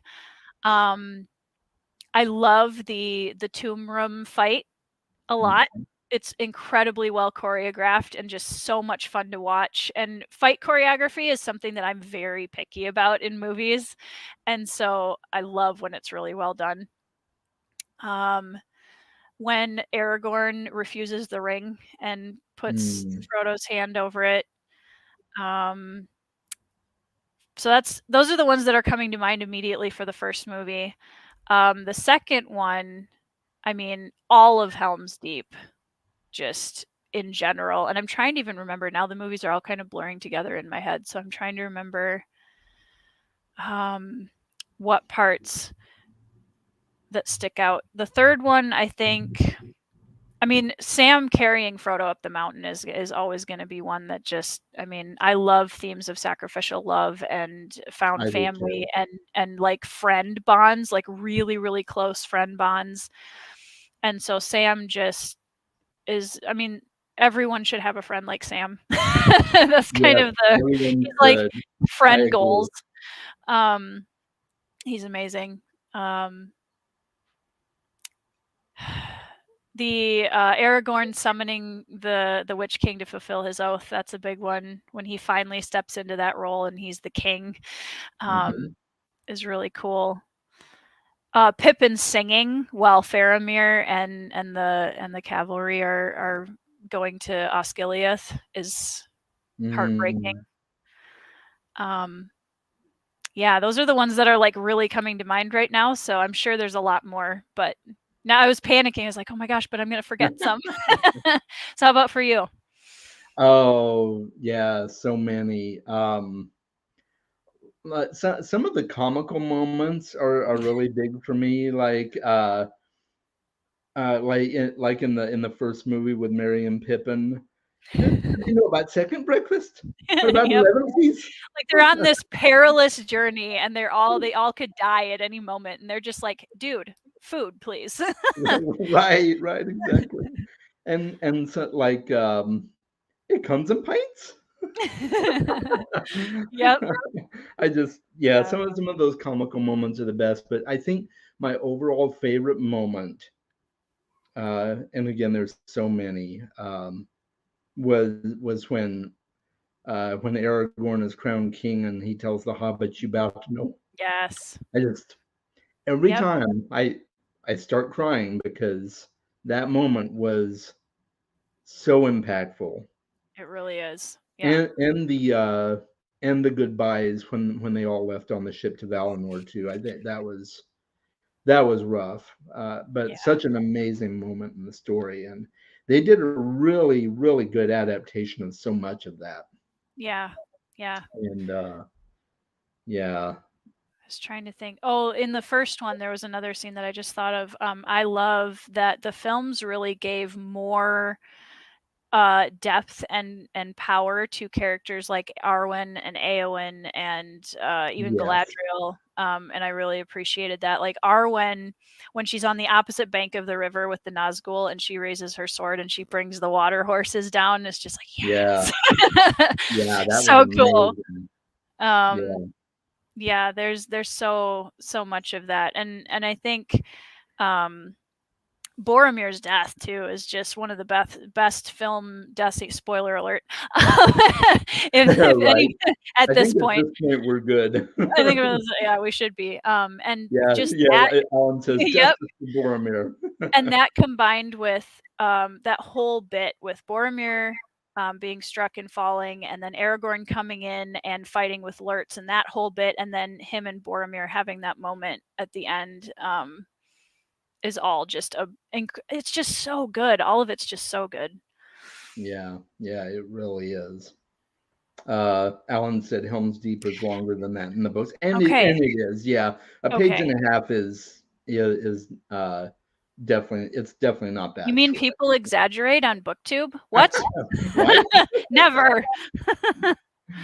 Well, that's That's good to just hear. so That funny. makes me feel better because Helm's Deep is like one of my favorite battle scenes ever in a Oh film. yeah, So it's amazing. so good. Uh, yeah. Hi, Mm, Wayne. Good to have you. Yeah, Eileen. it's amazing. One of my other favorite battles is when Aragorn commands the spirits of the dead. Mm-hmm. That's a really, and I was really glad they put that in the extended cuts because Yep. yeah, that was a really key moment in the book. So, Yeah. um, but Oh, yeah, that moment when Mary finds or when Pippin finds Mary on the fields of Pelennor afterwards too. oh yeah, Ugh. Now right. I want to rewatch them all. Yeah, I know. I do too. Um, Narnia was her gateway to fantasy. Okay, yeah, yeah, very cool. Yeah, what was your first fantasy that you ever read, Tori? It probably was Narnia. Yeah. I also grew up. I got into anime pretty early on too. I remember watching the WB at 2 o'clock in the afternoon. Yu-Gi-Oh was on, and that was another one that was a major gateway for me into just different styles of storytelling around the world and how that was my intro into anime, and it is a fantasy of sorts, and so um low fantasy but still fantasy. Hmm. And um the that one and then Narnia were probably two of the big ones that kind of sparked that. And it kind of, I had already been as a kid, I mean I used to play down in the basement and I would have these massive like Duplo and Lego cities, and then the pirate ship would come in and it would be this massive like thing. And so looking back, it was like I've been an epic fantasy writer since I could play, and Hmm. I just had to catch up to the writing part of it later. That's cool. So I love it. I've always loved battles and drama. Oh yeah, totally. Always. Yeah, too. Shots at the Yes. opening scene. Yeah, Fellowship has a great opening scene. Great opening. Samwise the Resident Pack Mule. So Yeah, sad and true. yeah, Sam is good people. he is. Yeah, Yeah. yeah. So who are some authors that inspire you for your writing, Tori? Oh, man, there's so many. Um, well, Pierce Brown would be one, the Red Rising author. I love so much of what he does with characters and the way he just kind of unapologetically goes for the action and the speed and the fast pace kind of way of writing. Um, early on, earlier on, um, Jack London's book White Fang has always been incredibly influential to me. Um, Frankenstein. Mm, So I'm kind of going for books more than authors because I feel like there's specific books by those authors that Malazan for sure yeah. um, that was hugely influential to me when I read it in college. Um, yeah, just I've always loved really deep character focused stories. And Mm, so, White Fang was one of the first books that I read where it just the depth of this character that was non-human and couldn't even speak the whole book and yet mhm, has this incredible deep character arc and that was kind of an early like fantasy predecessor for me, I think. Um, but yeah, I just love deep character driven stories. I love stories of overcomers where they struggle through some really hard things mhm. and still want to do the right thing and still have that sacrificial love for somebody else and yeah, so that's kind of a roundabout way of answering your question, but um, those are some of the main ones, I think.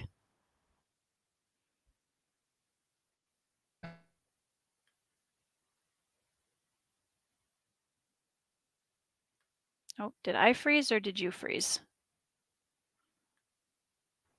I don't know if I froze or if Chaz froze. I think my internet's still okay.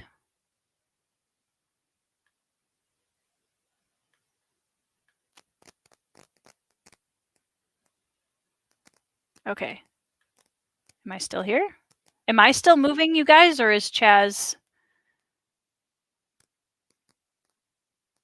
not moving? I don't know what happened. Chaz froze. Okay, so it is. I was trying to figure out if it was me or him. Um, well, I have once again taken over Chaz's channel. Um, Shad, my gateway is Narnia and Harry Potter and Pendragon. Yep. I'm actually planning on reading the Harry Potter books for the first time this year. I've never read them. I've seen all the movies and I know all of the things because it was all over the place. Um, but I'm really excited to read the books for the first time this year. And I'm kind of thinking about doing just a week where I sit down and read the series and vlog it because I think that would be really fun. Yu-Gi-Oh! I loved Yu-Gi-Oh! Too. Yu-Gi-Oh! I think like it's one of those series that I think gets kind of swept under the rug a lot because it's oh yeah, well everybody watched Yu-Gi-Oh! And that kind of thing. It's but it has so much depth when you look at the themes, and I really loved Yami is still to this day one of my favorite anime characters of all time. He's so cool. Rereading the series. Nice. That's awesome. I know there's a few people that have been rereading the illustrated versions of Harry Potter again, and those versions are really beautiful. I've been kind of getting book jealousy a little bit.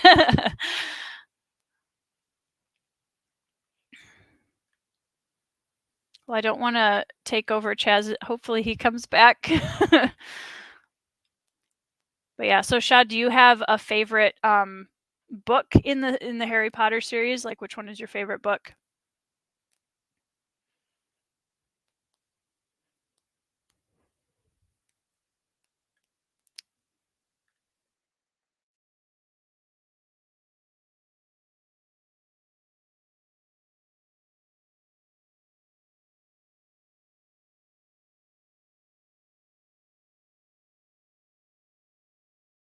Third book for you. That's Prisoner of Azkaban is the third book, right?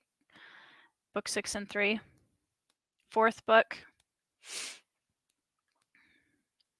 Yeah, CHAS is on Discord telling me that he's coming back on. He's working on it, so he'll be back in a minute. Alan, you and your mid hot takes over here. Half-Blood Prince and Prisoner of Azkaban. Yeah. I'm excited to read them. I have favorite characters from the films and from like all of the lore that I've picked up throughout the years, but I'm really excited to actually read the books. It should be awesome. What is everybody's Harry Potter house? This is a very important question.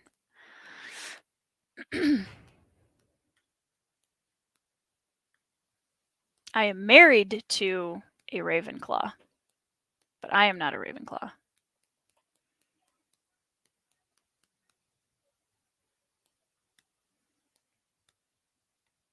Tech issues, so sci-fi. Yep. Alan, that I'm trying to decide what one you would be in. That would be interesting. I'd be very curious to find out. That'd be very interesting. I'm Slytherin, and a very proud Slytherin, as most are. Gryffindors, nice. Solid. I think it's like Hufflepuffs get such a bad rap, and I feel I have so many friends that are Hufflepuffs, and I'm like, dude, why is everyone like, oh, I hope I'm not a Hufflepuff? Like, really? I don't understand that, but like their symbol is a badger, which is pretty freaking cool. But yeah, I'm excited. There's a few series that I want to catch up on, and I haven't. There's a few series that I probably won't go back and try. Like Wheel of Time is one that I don't think I'm going to go back and read, just because that's a huge commitment, and I don't know that it's going to be a good fit for me personally. But I figured with Harry Potter and stuff, it's going to be he is back. I am back. Sorry, everybody. Apparently, my modem, my internet must have gone down, so I connected to my phone Internet? hotspot. Nice. Well, we were just chatting about Harry Potter houses and reading Harry Potter and Nice. Very cool. oh, Yeah, Tiago is here. Harry Potter's great. Oh, Tiago said, "Hey, Tiago, nice to see you, bud. Glad you're here." And he's starting off with a hot take. These guys, all my friends show up and they're like being It's mean. House Awesome, founded by Reginald Awesome. Nice. Alan said he didn't know what house he's in. Okay. Yeah, AI is trying to wreck our chat. Nice, guys. Yeah, it seems like it. Speaking of AI, Oh man, that was something else I was gonna get your hot take on the whole AI thing right now. hot takes. Yeah. I love hot takes. Tiago. I'm sorry, Chaz. All my friends are showing up and being very That's quite all right. contradictory. Nice. That sounds like a very Ravenclaw thing to say, Tiago, by the way. Hufflepuffs are that's great. So neat. Hufflepuffs are awesome. I have so many Hufflepuff friends. I was telling them that I am a very loud and proud Slytherin. I am a Slytherin as well. Nice. Yeah. Are you on that side of me? I think. High five. Yeah. Yeah. There we somewhere. It's there. there. Yeah. Nice. I don't meet a lot of other. Well, I'm sure there are a lot of other Slytherins in the book community, but I haven't. We haven't formed a elite secret group yet. Yeah, I was really shocked because I feel like I would be more at home in Gryffindor, and so it's kind of like with Harry, right? Too, because like the hat could have said he could have gone either way, Mm-hmm. but Mm-hmm. but I think he kind of like really realized that Harry didn't want to be in Slytherin, so he went ahead and he was like, okay, we'll put you in Gryffindor. But Yeah. um, yeah, Yeah. yeah, I'm a Slytherin, so and that's okay. Yeah. I'm cool I've with come it. to terms with it. Not all Slytherins are evil, I keep reminding or people am that, I? and I do like to point out to people that like the most loyal, self-sacrificing character in the series, from my perspective, was a Slytherin. Hmm, So, you know, there's very true. that. Very true. So No. they're having an argument in the comments. So you had asked a question. Oh yeah, yeah. That's true.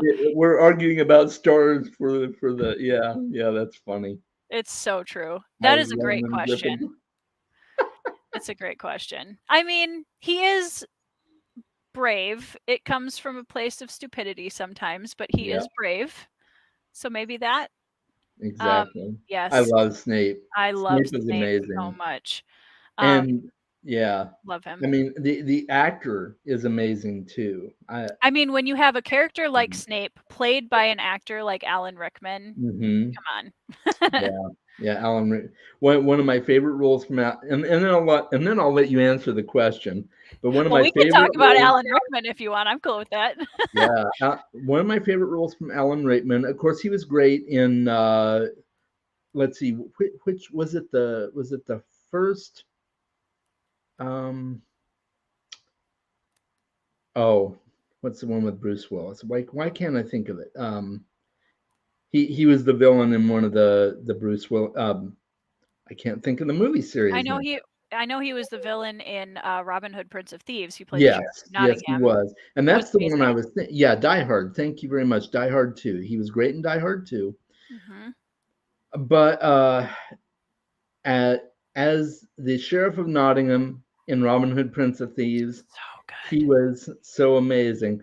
My Phenomenal. one of my favorite lines, and I quote it over and over: "Because it stole you, twit. It'll hurt more." Yep. It's so Greatest well, line. and I love that you can put, like, the Sheriff of Nottingham and Snape and then Colonel Brandon from Sense and Sensibility, and, like, Okay, he have you never seen that? I've never seen Sense and Sensibility. No. Oh, okay. So it's Alan Rickman, Emma Thompson, Kate Winslet, and Hugh Grant Okay. in the older one. And Alan Rickman plays a hero character in that, and he's an anti-hero in Harry Potter and a villain in Robin Hood, Prince of Thieves, and he's so good at all of them. It's so crazy. Um, but yeah, I'm a big Alan Rickman fan, which, contrary to popular opinion, is not why I like Snape, but it certainly helps. It certainly helps. Yeah. It certainly doesn't hurt. Yeah. Hans Okay. Gruber. Yeah. It was Die Hard one that Hans Gruber and Die Hard one. That's right. Yeah. It's been a while since I've seen it. His hair played such a good part. Yeah. Yeah. His hair is always spot on. Yeah. Yeah. So Yes. AI. I am very Yes. curious to get your take on on the on the upcoming future of AI in all things art and creativity. Yes. Um, trying to like formulate a smaller, more cohesive thought on all of that. I'm not a fan of it. Largely, I'm not against tools that we can use to make Alan. um, That's it. That makes sense. No, that I'm makes so much sense. Well, why don't you have more kidding. videos out in the last one, Right. Alan? Come on. No AI could do Alan justice ever. No. Um, although his gifts are pretty great. His Um, yeah, his gift game is his strong. it's Yes. it's very strong. Especially since having being very close to people who are who are artists who have been doing art their entire lives and working so hard, because it hit the artists, the visual art community first. And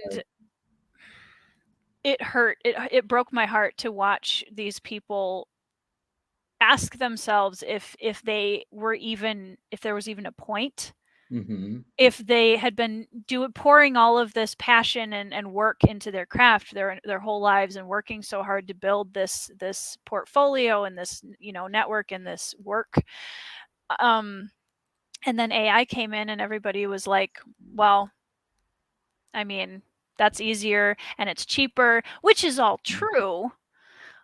But I can't even imagine not having a human artist on the covers of my books. Like I have, for me personally, and I will caveat this with, I don't have any anything against authors who have chosen to go that route, because it's so hard to make all these choices and to, you know, spend money on all the things that you need to with books. So I'm not saying that at all. But for me personally, that's just something that I will always want. And I think it was a good point that a lot of people made, that it was like, you know, it's not going to stop at the visual art community. It's going to continue into everything else, into music, into writing, into all that. And we're seeing that now with Chat GPT and all this kind of stuff. I'm just not a fan. Call me old school, but I have no interest in AI whatsoever. Like, it's a tool. I really wish that it didn't exist, as far as in the art and creative community especially. Yeah. Yeah. Yeah, I have a similar feel. I can see its use cases as a tool for Mhm. specifically for idea Yeah. for writing prompts and stuff like that. Sure. Like, you know, Yeah. what about this? But yeah, not for the actual creation process. Right. I saw someone I saw a video where someone was saying that they could see it being used as a way to put in ideas for what you want your cover art to be, or Yep. like, you know, Yep. ideas that are in your head, and then taking that Because to your it's artist and saying, easier. this is what Yeah, I'm thinking. it's easier than But drawing a stick figure on a napkin, for sure. yeah, oh yeah, So absolutely. yeah, I totally agree with that. And I think that was where a big part of my issue came in with it, was it wasn't even like kind of doing mock-ups and having kind of an easier way to visualize kind of what you wanted for things or for artwork and whatever. That all of that I was that's cool. But it was how they were going about it, and the fact that, like, I know my best friend Sarah, she has a website with her prints and that kind of stuff on it. And they, you know, when they were just ripping art all over the internet to feed the machine to learn how to make the art itself, there was no permissions. It was horrible. It's just taking art from these people that have worked their whole lives to create something, and then feeding it Exactly. into a machine that can spit something out in 2 minutes. And, you know, Sarah, she's, you know, was not a well-known artist at that point, and she had several of her images taken off of her personal website. Hmm. So just all of that made me so frustrated, because it was like, you know, I understand the appeal, and I completely understand, you know, how it makes things easier and all of that, and that it could even be a useful tool. But how it was coming out, and how it was, how the artists were being dehumanized by it, Hmm. was really heartbreaking to watch. Yeah, it really is. So yeah, it's definitely, I really hope that they develop some regulation around it, Well, there's a because huge lawsuit going on over it right now, so it'll I've be heard, interesting to see how that ends up. yeah, we're using it. Yep, I highly doubt it. Nope. Nope, I'm And not sorry, for good Alan. reason. That, Yep, that is something that you will never see on the cover of one of my books. yep, yep. I've got a real flesh and blood human working on mine, and I'm sure you do as well. Yeah. I Well, I do. know you do. Sarah. We talked about it. Yep. Yep, yep. Yep, yep, Yeah, I wish they were 10% of Alan. That is very true. it is 100% true. And Oh, that's hey, the Theo. thing. That's the thing. Just in general, AIs will never be able, as as advanced as they make them, they will never they will never be human. I don't think Right. they will never compare to a human. So Yeah. Careful, don't knock over the thing. Nope, just nope. Here, just stay there. Give me a hug. oh Good night, buddy. I love you. Do you want to say hi to Chaz? hi. It's my son Tristan. Nice to meet you, Tristan. Hi. Get some sleep, okay? Yeah. Yeah, I He can't even guess. he wants so badly to do a video with me about his favorite book Ooh, series. So I've been thinking about. I'm kind of. It's one of those things where I've been. I'm a protective mom, so I've been like, how sure. much do I want, my children on the internet and all that kind of stuff. Hmm. Um, but yeah, that would be a really fun video to do with him. Yeah, yeah, that would be. But I totally respect that. Yeah, you want to. It's unfortunate that we have to be so careful about that, Yep. but it totally makes sense. Yep. Yeah. Yep. Yeah. Yeah. When I was first thinking about it with my daughter, I'm like, okay, how much do I want to? But yeah, she loves the limelight though, and she's so great. So yeah. Yeah, my 7-year-old daughter she was born to be on a stage somewhere. Like she is so everything is very dramatic and everything is very she's very extrovert. Like when we go Oh to a park, yeah, she's got to go around and meet everybody and say hi first thing, and which I yeah, love. We need more of that in the world. we do. Um but she is like age like 4, I think. She was already doing we'd tell her to do something, clean up whatever toy thing, and she didn't want to do it, and she'd get really upset with us, and no, you have to, like, you need to clean this up. And she would do one of these and she would go, and then she walked away, and then she'd walk off, and I'm just like, she's like 4. That's great. So I kids love are it. awesome. Yeah, they are. They And really are. you're being raised in a very literary fantasy house. My husband was also an English major and he's also a writer. And my children, because kids, when they fight, they insult each other with different things and get really upset. And my Mhm. children, it's hilarious because my children call each other scoundrels when they get upset with each other. And it's like, you know what? I'm doing something right as a parent here. Right, exactly. Yeah. Yeah, Yeah. you walk through the living room, you Yep. scoundrel. It's exactly what they do. "You scoundrel!" And I'm just like, "I know this is serious, but it's also really funny." Yeah. Oh, and then, you really leveled up when when they start calling each other scallywags. Right? Yeah. That's Yep. great. That's awesome.